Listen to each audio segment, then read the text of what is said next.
Welcome to Happiness Isn't Brain Surgery with Doc Snipes. This podcast was created to provide you the information and tools Doc Snipes gives her clients so that you too can start living happier. Our website, DocSnipes.com, has even more resources, videos, and handouts, and even interactive sessions with Doc Snipes to help you apply what you learn. Go to DocSnipes.com to learn more.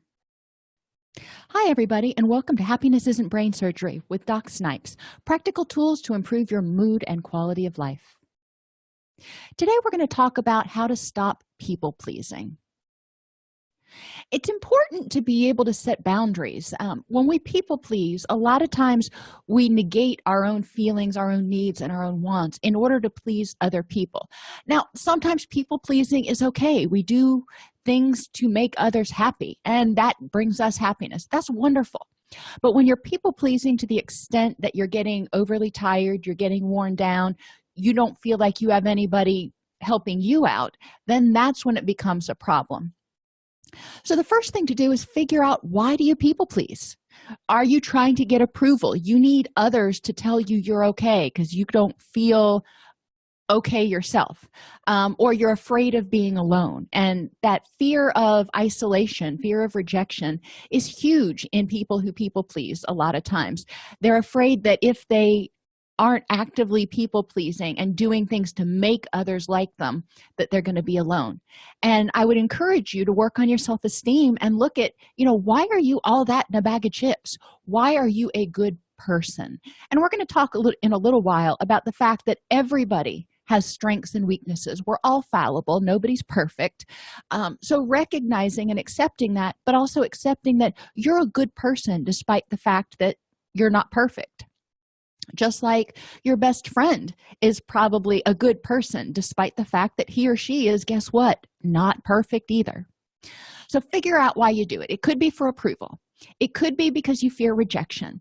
It could be because when you grew up, you were always told, or you always saw others people-pleasing because it was not safe to say no. It was not safe to set boundaries and say, no, I don't want to do that, or this is my preference. Maybe you grew up in a household where there was an alcoholic or an addict or someone with borderline personality disorder. And, those parental units could kind of turn on a dime and go from being happy to being wickedly angry. So it wasn't safe if you weren't people-pleasing. You were always walking on eggshells trying to keep them happy. Look at your current environment. Most likely, that's not the case anymore. Most likely, you're acting as you acted to stay safe when you were little, and now the people around you are happier, healthier, and able to engage in more productive relationships. So taking a look at how much you want certain people in your life and what they bring to your life and what you bring to theirs. Remembering that being told that people-pleasing is mandatory is dysfunctional. If you felt like you were having to walk on eggshells, if you still feel like you're having to walk on eggshells in certain relationships, you really want to evaluate how you can improve those relationships or buffer yourself from the stress that it causes so you don't feel this constant fear of rejection or somebody getting angry at you. The final reason people please is a lack of self-awareness.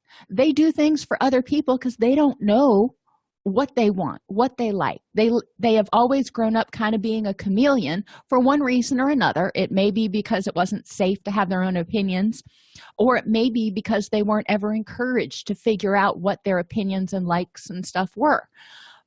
But there's a lack of self-awareness, so you just kind of go with the flow, even if you're not crazy about it, but you don't know what you want to do instead.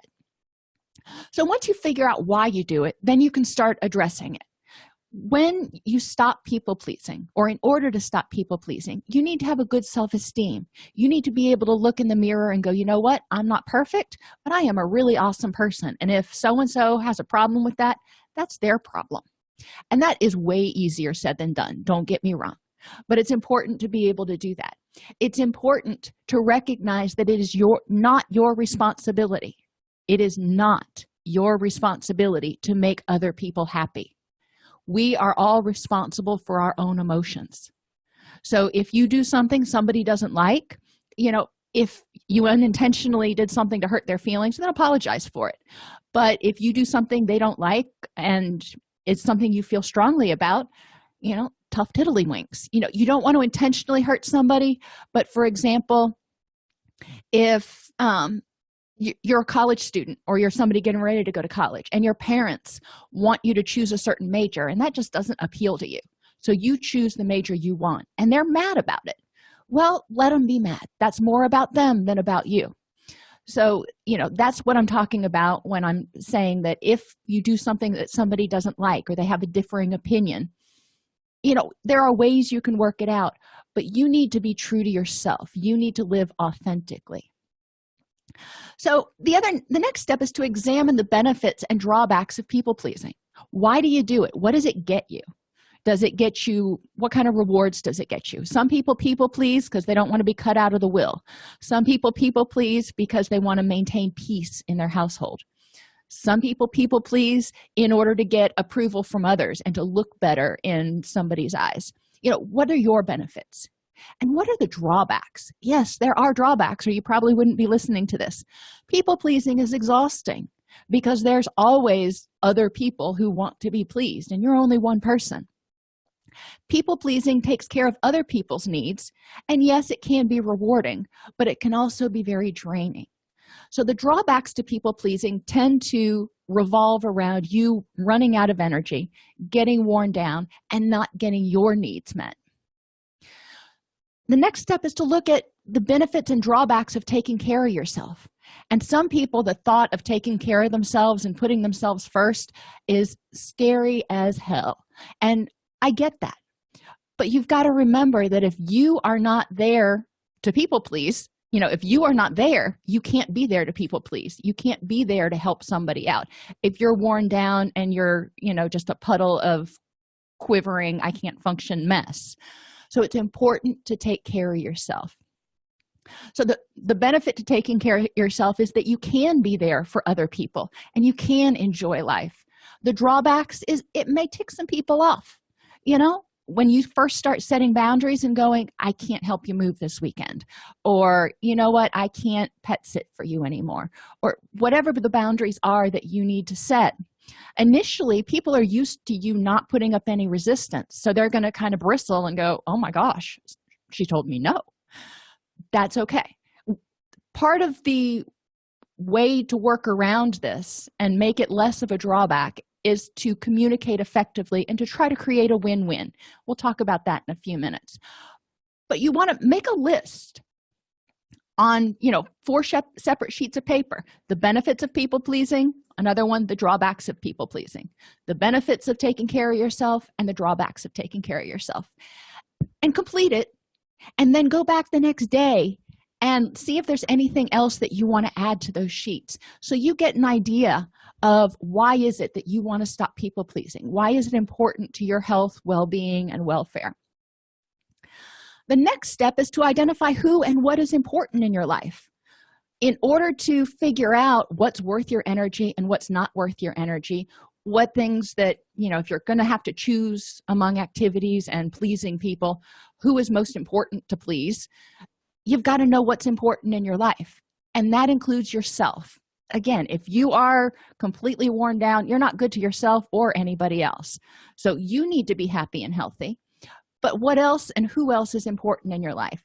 And that will help you decide how to use your energy, what things to say yes to, what projects to accept, it will help you make more educated decisions about when to people please, because we all do it sometimes. It's just one of those things. We like to help other people, but there has to be a limit. There has to be some boundaries set. Start including yourself and your own needs on your daily to-do list because you are important. So that means laugh for 15 minutes a day. That means eat a relatively healthy diet. That means, do things that make you happy and help you move towards those people and things that are important in your life. You are important. Don't be afraid to communicate and confront. People can't read your mind. Let me say that again. People cannot read your mind. So it is very important for you to communicate what your needs are. you got to know what your needs are first, but then you need to be willing to communicate them. So working on assertive communication may be really important. If you're not used to standing up for yourself or saying what you need, or if you're afraid to say what you need or you want, then working on those communication skills will help you start moving towards living more authentically, not people pleasing as much, and having healthier relationships. Be willing within that to ask for what you need. If you need time alone, maybe you're dating somebody and you've spent the past 3 months together every single day, and you just need a weekend to yourself, to not put on makeup, to sit on the couch and watch a Netflix marathon or whatever it is. It's not that you don't like that person, you just need some quiet time. You need some time to yourself. That is not an unhealthy request. That is not unreasonable. So when, if that comes up, asking your partner for that and saying, you know what, I just need this weekend to myself. It's not because I'm angry at you or anything. It's just I need some downtime, some time to, relax in my own skin. And they may not like that at first, but effective communication, helping them see that, you're not cheating on them, you're not, pushing them away. You just need some space to breathe. That's totally acceptable. So creating a win-win, letting them know, if I have this weekend to myself so I can recharge, the next weekend, maybe we can do something more fun and propose something. And you also need to be willing to say no. If somebody wants you to do something that you're not crazy about doing, like if somebody asks me to go to a roller coaster park, even if maybe it's somebody who's really important to me and they want me to go to this roller coaster park, the win-win I could create is I could say, I will go, but I'm not riding the roller coasters. I'm terrified of roller coasters. And that's my boundary. I will go with you. I will watch you have fun, whatever, if that's really important to you, but I'm not riding the rides. So setting boundaries and creating a win-win can be important. And again, not expecting mind reading. If you don't want to go do something, and even if you kind of quiver your lip and make a face that says, yeah, that sounds really icky, people may not pick up on that. So it's important not to drop hints. My daddy always used to say that. He's like, I don't take hints. If you want something or you need something, you need to tell me straight out. And it was true. So a lot of people are that way, and it makes life so much easier if they're not trying to guess, what are you going to like? If you're dating somebody or you're married to somebody and you're trying to decide what to do on a vacation, it's a lot easier if both partners put in their ideas about what they want to do and why, than one partner trying to guess, well, what might this person enjoy doing? At Christmas time, I always encourage my kids throughout the year, and my husband as well, to keep a list of things that they might want for Christmas or their birthday or whatever, because I can't mind read.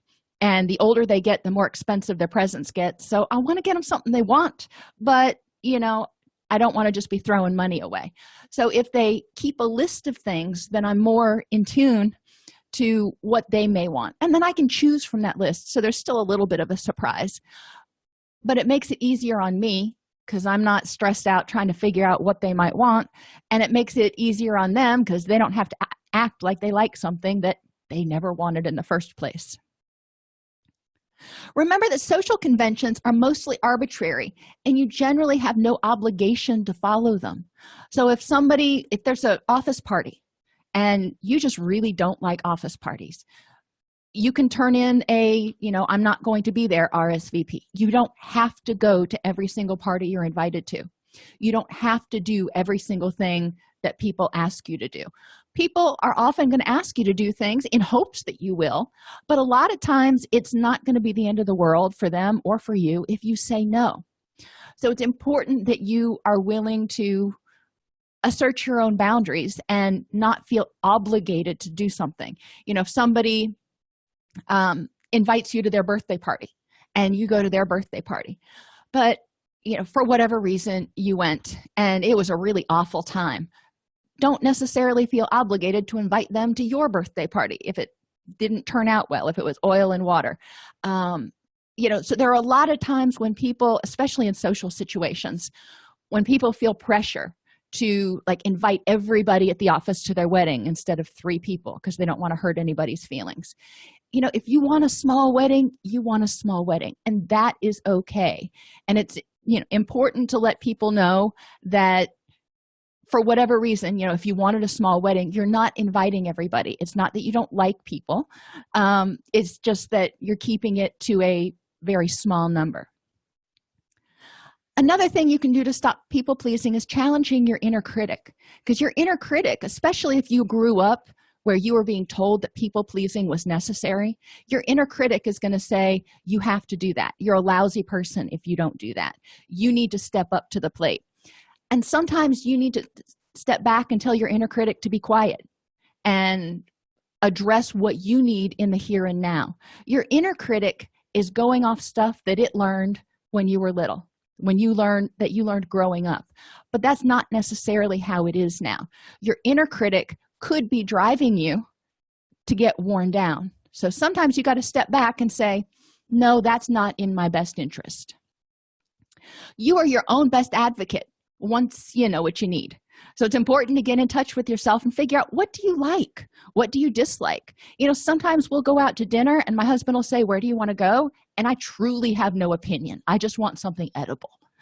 There are other times where we're going out to dinner and something does sound good. And I'm like, well, I really want to go to the salad bar at this restaurant or something. And that's okay. It's okay not to have an opinion, but you need to have opinions sometimes. And sometimes you will have an opinion. So once you know what you need, then you can start saying what you need and what you want. And then when you don't have an opinion, people are going to be a little bit more likely to believe that you truly don't care if you've asserted your opinions before. And you could say, this time I don't care. Whatever movie you want to go to is cool with me. Try to create a win-win situation, though.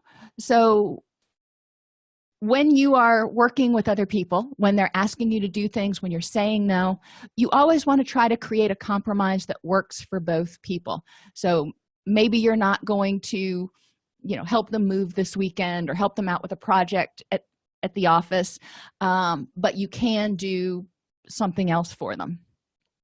Sometimes it's not possible, but win-win is one way to use assertiveness skills to stop people pleasing, but to avoid ruffling feathers. Plan a day just for yourself, one day without any responsibilities for anyone else, and do just what you feel like doing for the whole day. You need to rest, recharge, and rejuvenate. I encourage people to do this once a month. Find a day once a month that you can just have the whole day to yourself, not doing laundry, not cooking meals, not none of the chores. You are just going to do whatever the heck you please for that one day. And if you can't squeeze out a whole day, then squeeze out an afternoon or a morning. Everybody can find an afternoon or a morning somewhere where they just say, you know what, today's about me. Share yourself with others. Instead of always focusing on what other people might enjoy, invite someone to do something with you that you're interested in or that you want to do. Relationships grow stronger, which means that they're also more resilient to adversity and anything else when each person shares themselves with the other person. So by asserting your opinions, you're letting people get to know you. You're letting people in, so they're coming past those walls a little bit and forming a stronger bond. That's the way to build healthy relationships. Synergize. Recognize and embrace the strengths and weaknesses, the human fallibility in yourself and other people. Because you know what? Everybody makes mistakes. Everybody has weaknesses. So instead of, trying to hide your weaknesses or cover up for them or whatever, capitalize on your strengths. And then, use your friends' strengths that complement yours to get things done. So if you're trying to remodel a house, for example, and I've shared with you before that woodworking is not my strength. I am not that meticulous, so I know that that's just not going to work for me. I can paint. I'm good at painting.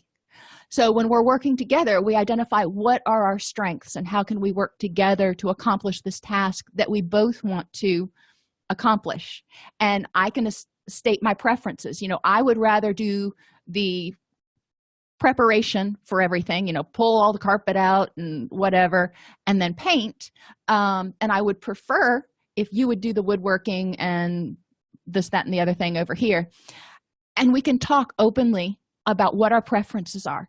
If when you're doing something, you're happy about doing it, you feel confident about doing it, then that kind of spills off and people are going to enjoy working with you more. And say how you really feel, even if you're not sure whether everyone present will agree. Because the only way for people to understand you and be able to support you is if they know you. And in order to know you, they have to know how you feel and know what your wants are. People pleasing is very one-sided. You're giving, and you're not letting people in. In healthy relationships, the people that you're in relationships with want to give back to you. But if you're constantly people pleasing, then you're getting worn down and they don't know what to do to give back to you. So be open, communicate, know who and what is important to you so you can choose where to spend your energy. Figure out what's important to you and what you like so you can share it with others so they have an idea about what to do to kind of pay you back, so to speak, because all relationships are give and take. People pleasing is give.